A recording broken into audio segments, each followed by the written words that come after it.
जय श्री कृष्णा फ्रेंड्स, स्वागत करती हूँ मैं आपका अपने YouTube चैनल ज़ीरी ज्योतिष में। फ्रेंड्स, आप सबकी रिक्वेस्ट थी कि हमारे करियर को लेकर, हमारे जॉब को लेकर हमें कुछ ऐसी बातें बताई जाएं जिनसे कि हम आगे अपने करियर में और अच्छा जो है करियर को प्राप्त कर सकें और अच्छी हमें लाइफ मिल सके। तो कई बार ऐसा होता है कि इंसान जो है गलत डायरेक्शन में चला जाता है, अपनी कुंडली के अकॉर्डिंग नहीं जाता है, जिससे कि उसको वो सब जिस चीज़ को वो डिज़र्व करता है उसको वो नहीं मिल पाता है। तो आज एक छोटी सी स्टोरी के माध्यम से मैं आपको बताऊंगी कि कैसे हमें राइट डायरेक्शन में जाना चाहिए ताकि हमें उसका प्रॉपर अपनी कुंडली का जो मेरे स्टार्स होते हैं और आप सबके जो स्टार्स हैं उसका बेनिफिट्स हमें मिल सके। एक आदमी था जो स्कूल में पीरियड और छुट्टी की घंटी बजाता था।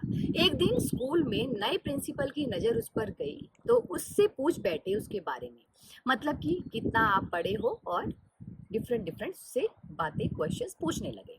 उन्हें जानकर हैरत हुई कि उनके इस प्रतिष्ठित स्कूल में, जो उनका इतना रेप्यूटेड स्कूल था, उसमें घंटी बजाने वाला जो उनका कर्मचारी था, जो एम्प्लॉय था, वो अनपढ़ है। उन्होंने कहा कि ये नहीं हो सकता और प्रिंसिपल ने उसे घंटी बजाने की जो जॉब से हटा दिया। अब वो बेचारा क्या करे, कुछ काम नहीं था। खाने पीने की नौबत आ गई तो किसी ने उसको ये सलाह दी कि फलाना स्टेशन के चौराहे पर लड्डू जलेबी आप समोसे बेचो, मीन्स कोई भी छोटा सा आप बिजनेस करो, चाय बनाओ, पकोड़े बेचो, कुछ भी जो भी कुछ कमाई होगी उससे आप समोसे बेचना शुरू उसने कर दिया।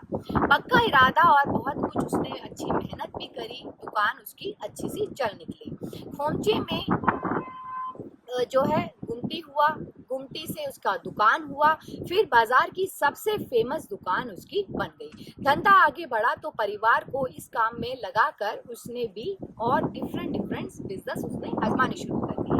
उसने अपने फ्रेंड्स बनाए, फिर उनको पता नहीं क्या क्या नहीं उसने बेचा। आगे चलकर वो शहर का एक जाना माना सेठ बन गया। कहीं उसने अच्छे अच्छे प्रतिष्ठान उसके हो गए, हर जिले में उसके आलीशान दफ्तर बन गए। एक बार एक पत्रकार आया उसका इंटरव्यू लेने के लिए। बाकी बातों को पूछने के बाद उसने पूछा कि आप कहाँ तक पढ़े हो। उसे भी जानकर बहुत ही हैरानी हुई कि इतना बड़ा सेठ और वो अनपढ़ है। पत्रकार ने कहा कि आप नहीं पढ़े लिखे फिर भी इतना बड़ा व्यापार आप कैसे करने लगे, इतने आप सफल कैसे हो गए। मैं सोच रहा हूँ कि अगर आप पढ़े होते तो आप क्या कर रहे होते। सेठ ने कहा, स्कूल में घंटी बजा रहा होता। तो फ्रेंड्स, करियर का चुनाव करते समय कुंडली के भाव नंबर 6, 7 और 10 को जरूर चेक करें कि आपको कौन सी नौकरी या कौन सा बिजनेस या कौन सा व्यवसाय आपको सिलेक्ट करना चाहिए। ज्यादा लाभ किए, किस काम से आपको ज्यादा लाभ मिलता है ऐसा ही आपको करना चाहिए। अगर आपका 7वां हाउस 10वें हाउस के साथ जो है भाव का कनेक्शन बन रहा हो तो बिजनेस में ही आपको फायदा होगा, और वहीं अगर 6ठे और 10वें का योग बन रहा है तो 10वें भाव के साथ तो आपको ज्यादा जॉब ही बेनिफिट करेगी। धन भाव का स्वामी 9th हाउस में हो, 9th हाउस का स्वामी 11th हाउस में हो, और अगर 10th हाउस का स्वामी के साथ राहु का कहीं ना कहीं कनेक्शन हो जाए तब ऐसा आदमी बहुत ही बड़ा बिजनेसमैन बनता है, जो कई हजारों को नौकरी पे रखने वाला होता है। कोई व्यक्ति नौकरी करेगा या कोई बिजनेस करेगा, ये कुंडली के डिफरेंट डिफरेंट योगों से पता चलता है। अगर दशम और 6ठे भाव से में कोई संबंध हो तो ये जो जातक होता है वो नौकरी करेगा, और अगर दसम भाव या फिर 6ठे भाव के स्वामी अच्छी स्थिति में होकर परिवर्तन योग बनाते हैं तथा दशम भाव में सूर्य अथवा मंगल या फिर दोनों कारक होकर बैठते हैं तो जातक सरकारी नौकरी, गवर्नमेंट जॉब करेगा, वो बहुत ही अच्छे पद पर होगा।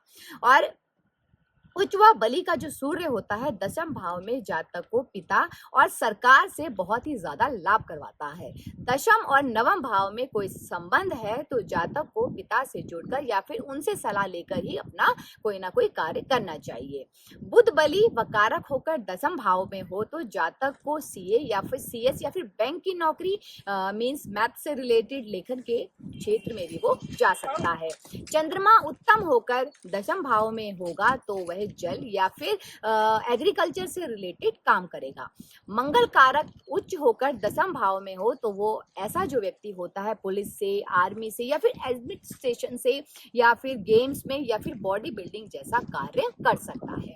गुरु उच्च का वकारक होकर दसम भाव में हो तो जातक शिक्षा व अच्छी जो नौकरी है उसमें जा सकता है, या फिर जातक जो है ज्योतिष के क्षेत्र में भी अपना भाग्य बना सकता है। शुक्र यदि उच्च व कारक होकर दसम भाव में है तो जातक को अपनी स्त्री से या फिर ससुराल से लाभ होगा। ऐसा जातक सिनेमा से रिलेटेड, कला से रिलेटेड, परफ्यूम, बुटीक या फिर पार्लर के क्षेत्र में जा सकता है। शनि कारक व उच्च होकर दसम भाव में स्थित होने से जातक जज या फिर वकील बन सकता है। जमीन या लोहे से जुड़ा कोई काम कर सकता है। राहु व केतु के प्रभाव से जातक छल कपट, सट्टा, जुआ, लॉटरी, यहाँ तक कि शराब का व्यापार, प्रॉपर्टी डीलिंग से धन अर्जित करेगा। दादा से इसको बहुत ही ऐसे व्यक्तियों को लाभ होगा। अपनी कुंडली के ऐसे ही योगों को और अच्छा बेहतर बनाने के लिए बहुत अच्छी रेमेडीज आप यहाँ पे कर सकते हैं। यदि आपका छठे में शनि है तो यहाँ पे काले सूती कपड़े में बादाम बात का आप किसी मजदूर को दीजिए, इससे आपको बहुत ही बेनिफिट मिलेगा। 10वें में अगर आपका शनि है तो 10 अंधों को भोजन करवाएं, इससे भी आपको बहुत ही लाभ मिलेगा। और अगर 10वें में बृहस्पति है तो 43 दिन लगातार कॉइन्स को आप इसमें तांबे के सिक्के लीजिए, उसमें केसर का तिलक करके उसको जल प्रवाह कीजिए या फिर किसी सरोवर में भी आप डाल सकते हैं, इससे आपको बहुत ही लाभ मिलेगा। तो ऐसे ही टिप्स और जानकारी प्राप्त करने के लिए हमारे साथ जुड़े रहिए। जय श्री कृष्ण।